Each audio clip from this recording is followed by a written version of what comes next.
Alright, gang, we're now here with another 1v1. The Black Coach doth ride again against some lovely High Elf action. We have the Star of Avalor herself, Lady Alariel, leading her High Elven host. So let's take a look at what we got here, huh? Now, I've got a nice little front line of Phoenix Guard. We've got 2 Sword Masters of Hoeth, followed by 2 flanks of Spearmen. And we've got 3 archers in the back. We've got 2 archers right here, and then a unit of Sisters of Avalor. Now, we are up against Vampire Count. So the Sisters of Avalor are a really strong choice here. They do have magic attacks. They have flaming attacks. They're the only AP ranged unit outside of the actual Eagle Claw Bolt Thrower in the game for the High Elves, so they're going to bring a lot to the fore. Now, the big thing here with Sisters of Avalor is that they're going to allow us to burn down any of the Grave Guard we deal with. We can focus any of the Vampire Count's actual Lord units. Most importantly, we can fire on Blood Knights pretty easily with these guys. Now, if you'll notice my line, it is kind of nice. Oh, we also have a unit of Illyrian Reavers. Now, if you'll notice my line, it is kind of staggered, kind of helping us prevent against any kind of wind attacks, anything of the sort. Because if we were to have one whole long conga line here, it'd just be easier to Wind of Death the whole entire thing down. We also went with a Noble. And the Noble is going to allow us to really combat the dreaded 3 Terrorgeist build that we typically see with a lot of Vampire Counts. Putting him on a horse does give him anti-large and AP, so he's a really great opponent, or a really great way to just kind of shatter large objects you see across the battlefield. Now, for the Vampire Count army, we have a pretty kind of crazy army going on here, right? So for one, we have got... Let's focus on the real meat and potatoes of this video. The Black Coach, the BBC itself, big Black Coach, all up in this piece. Look at that little Cairn Wraith driving that thing. The horses look like they're emaciated, probably in really good health, but overall, an amazing little vehicle. Oh, the little guy right there. So the Black Coach, what it does here is it is anti-infantry, it is AP. It's kind of like a chariot, but also not really. So it has, well, for one, Black Nimbus, which is damage resistance around it, which is kind of nice. Now, where is it that I'm looking for? Oh, I think you have to wait till you're in combat. As you get in combat, these 3 things trigger. And it has to stay in combat longer for the 3 abilities on it to trigger. So you can't really push it in and out of combat like you typically can with most chariots. You do have to keep it engaged for a prolonged period of time. Now, we also have a White King, which is a really great choice for Vampire Counts in general. They're a really great anchor in the army. They also are really strong little hunters when it comes to killing other lords. And Vlad von Karstein, which is a great lord because he's extremely tanky. Same thing with Manfred von Karstein, but you can keep him in the fight, especially with his ring of his Karstein ring, which gives him like 90% damage resistance. Now, the initial kind of portions of this engagement are squaring off. They do have some nice little zombies in the front. This will just kind of absorb any kind of ranged fire that we do have. They have 4 total units of those. They have some Grave Guard, 1, 2, 3, and then 4. They've got 2 units of Blood Knights. You can see one right here, and 1 unit of Dire Wolves right here. Now, the other unit of Blood Knights are all the way over here. So, really good strategy here, trying to wrap up your opponent, especially against High Elves. You want to get in that back line as fast as possible. That is something that you really want to break into. Look at our Illyrian Reavers. There's not really a lot of really great targets for the Illyrian Reavers against Vampire Counts, so taking the Illyrian Reaver Archers wasn't the worst choice, but it did allow me to see what was coming my way so I could kind of position my army a little bit better. That's never a bad thing. I maybe should have gone with more of one unit type, or maybe even another Swordmaster unit, kind of making things work point-wise. But again, Illyrian Reaver Archers are a mainstay in every single one of my armies, and I deliberately wanted to force out these ambushers. Unfortunately, my micro didn't catch the charge here from them. But again, it did allow me to see these things, so I figured, this army's kind of thin. Where the hell's everything else? Now, Sisters of Avalor already ripping up those zombies here. The zombies are just doing their job here. They're just absorbing fire. They're the only things in range of my archers right now. So we are just kind of wasting a little bit of ammunition on them. But we do switch targets here to Vlad von Karstein himself. This is a really good target because we want to get this out of the way. There's no other casters in this Vampire Count army. And if that's the case, it's going to allow us to pretty much turn the tide on the biggest portion of the vampire counts, which is their summoning and their vampire abilities. Now, I will comment on this as it gets a little bit closer. I want to get this charge in. Oh yeah, we want this. We want this glorious charge. The zombies against high elves. Look how beautiful this is. Oh yeah. Now let me slow this down here real quick. Now, what my opponent did, which is a really good tactic, is using zombies and throwing them against the front line, and then choosing whatever you want to kill with your actual main meat and potatoes. Now, this is, unfortunately for me, this was not a good engagement. I'm having Phoenix Guard get tied up, which is, what are these guys? 1,200 points against 150 points. You don't want this tie up here. I did move my spearmen forward in the line to try and catch these zombies in their charge, but he did a really good job again of getting a high value unit like a Phoenix Guard locked down and tied up in a really what is effectively a one-sided fight, but it is tar pitting them from getting them to engaging them in what is going to become a very vicious backline charge. So great move on my opponent's part. Zartgeist, I think it was his name, and we'll look at it at the end screen. And this kind of frees him up to choose now the targets he wants to choose in the back line. Getting the Noble onto the White King, and got the Hounds charging onto these archers. Gonna have a glorious charge right here. Gonna have some Blood Knights, one of my favorite cavalry units in the entire game, ripping through here. Oh yeah. High Elves are just going flying. There it is. That's the move we wanted. That's the great physics that you expect from not only a Total War game, but from Total War Warhammer, no less. Now, let's take a look at the front line. We've got some Graveguard charging into Swordmasters of Hoeth. Even though the Swordmasters of Hoeth are more expensive than the Graveguard, they do trade pretty well right here, because the Graveguard are AP, or I'm sorry, they do have anti-infantry. The Swordmasters of Hoeth have AP and anti-infantry, but Master Beguilement, minus 44 to melee attack on these guys, that is really going to help turn the favor in the odds of the Graveguard. Another rear charge here on our Spearmen, and you see here a lot of my anti-cav is tied up on these zombies. So again, this is a really great engagement by my opponent to lock down as much of my army as possible. He did summon some Skeleton Warriors onto my archers in the back here. Sisters of Avalon are still online and shooting heavily into Vlad von Karstein, which works out in my favor here, right? You want to knock out that leadership as fast as you can for any and all vampire counts, because once you do, you have knocked out their ability to regenerate, you've knocked out their ability to stay on the board by not disintegrating, and as we all know, vampires, once they reach the bottom of their actual leadership, they start to disintegrate and crumble off the battlefield. Now, we did manage to push over some spearmen into the rear of these Graveguard, but we should be pushing them off of that pretty soon. The biggest thing is that we now have these another unit of Blood Knight and this unit of Direwolves free to really do as they please. There's nothing really that can stop their heinous charge. What can men do against such reckless hate? The Big Black Coach is involved in things here on the left flank with our spearmen. A little bit of an interesting charge from these Direwolves, but don't worry. So now, what my opponent kind of mucked up on things right here is that he did go with this charge onto my braced spearmen. Now, this allowed for the spearmen to take the brunt of it, yes, but it was a charge that they could actually defend against versus this unit of archers. If he had just taken one of these units of Blood Knights, they would have rolled through these archers very quickly and then into my Sisters of Avalor. The Sisters of Avalor are chipping away at Vlad von Karstein like mad, in conjunction with the Swordmasters of Hoeth, which again, are AP, are anti-infantry, and they have magic melee attacks in addition to that. They're going to be able to kill Vlad von Karstein so quickly.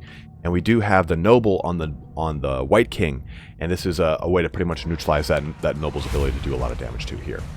Banishment kicking off in the background here, trying to get a good pocket of the Direwolves and Blood Knights in it, but it does kind of miss the mark a little bit here, right?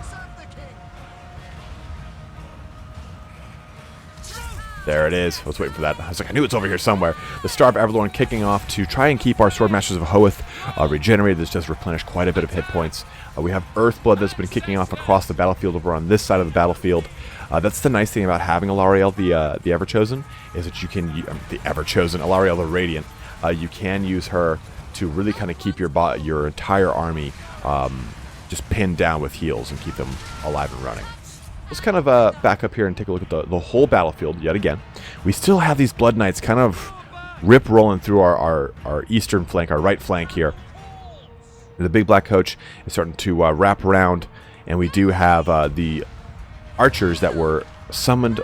I'm sorry, we had some zombies summoned on the skeleton warriors actually summoned onto the archers. The black coach getting in there as well. Vlad von Karstein is dangerously low as the Sisters of Avalor defeat their zombie opponents and come back online. Now, over here we can see that the White King has fallen to the might of our noble, so that we're in better shape over there, but we still have quite a bit to deal with, especially... Oh, I'm sorry, the White King is almost down. I lied, but he will be dead any second now. We do have quite a bit to deal with. We do have a full stack of Phoenix Guard here, so we're going to be in good shape. Vlad von Karstein just getting pin-cushioned here, and then, oh, a devastating charge by both Graveguard and by Blood Knights into these Sisters of Avalorn.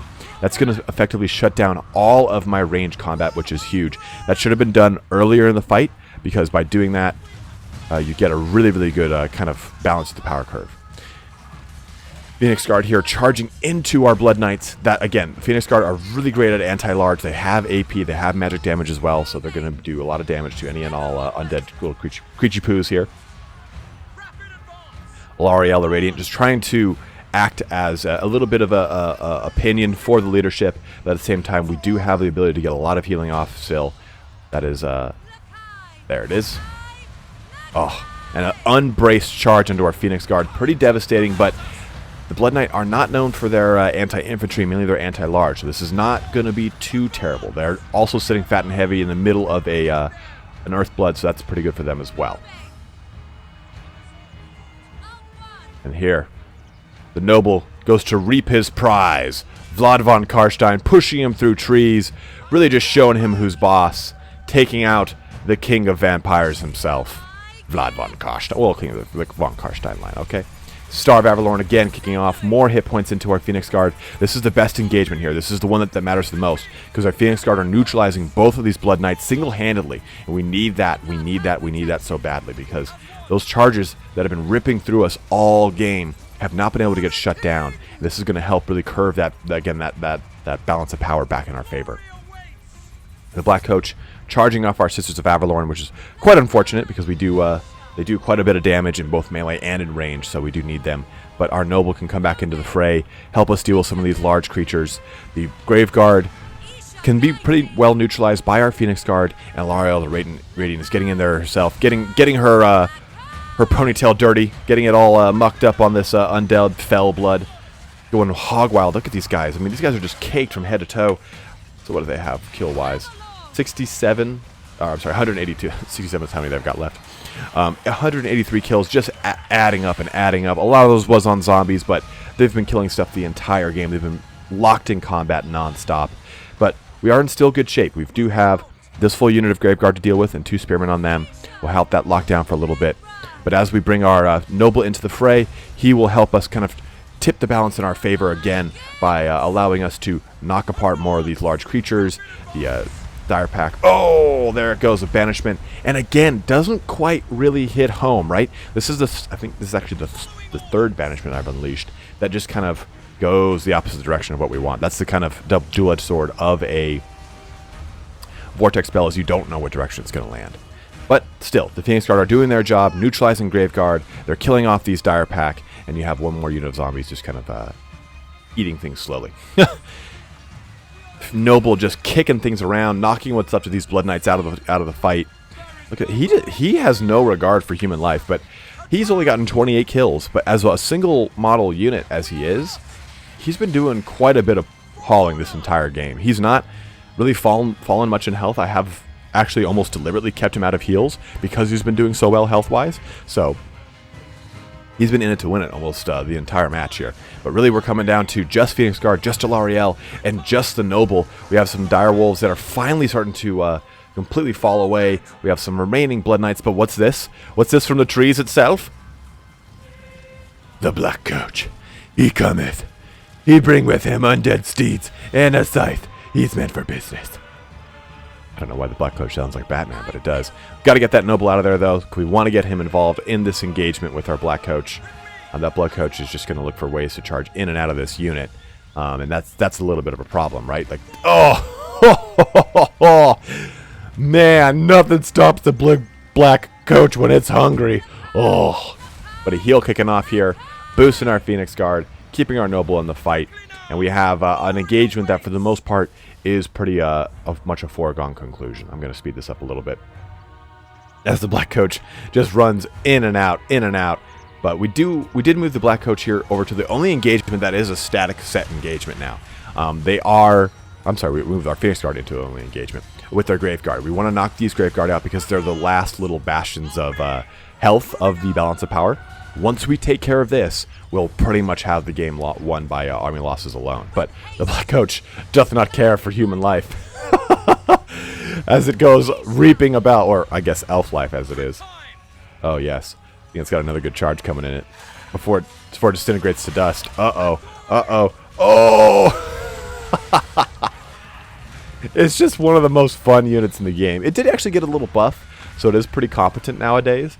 But, I mean, it's still just a really fun unit. You have cycle charging Blood Knights here non-stop, coming in and out, losing one or two every time they do.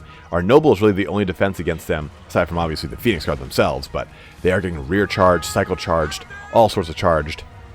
And there it is. Things finally crumbling off the battlefield, disintegrating into dust, as Alarielle the Radiant, her lovely Noble, and the Phoenix Guard are the last victors and standers of this long, drawn-out 1v1. I really enjoyed this one. I thought I had so much fun. This was part of our live stream that we did here on, I believe it was Friday. So if you are in the neighborhood for some live stream action, do check me out doing that. We do it. Hope we'll be actually doing this a lot more often. Quick battle live streams again, which is kind of my mainstay for a long time. Now let's take a look here. Zarish is his name. There we go. Thank you very much, Zar. I saw you made a comment on the actual live stream itself. So thanks for watching. Thanks for playing, man. But let's take a look at this. 274 kills to those Phoenix Guards. Some of them were against zombies, so that is something to consider. 224 kills with our Swordmasters of Hoeth. But the Archers, they got the job done, right? 83, 30, 46, and I mean, 83 on the Sisters of Avalor, and taking out Vlad von Karstein. Well, I guess the Noble kind of put the cherry on that cake, but it was so worth it bringing them to the fight. I really enjoyed their use there. But let's take a look at Zar's army, because really, honestly, I think that we pulled this out by two mistakes on both of our ends. Me as a high elf not really defending my back line enough. I did have the spearmen for it, but not enough. And I think Zar had a lot of opportunistic charges that he just didn't quite take advantage of. But he had so many charges going on that, look at this.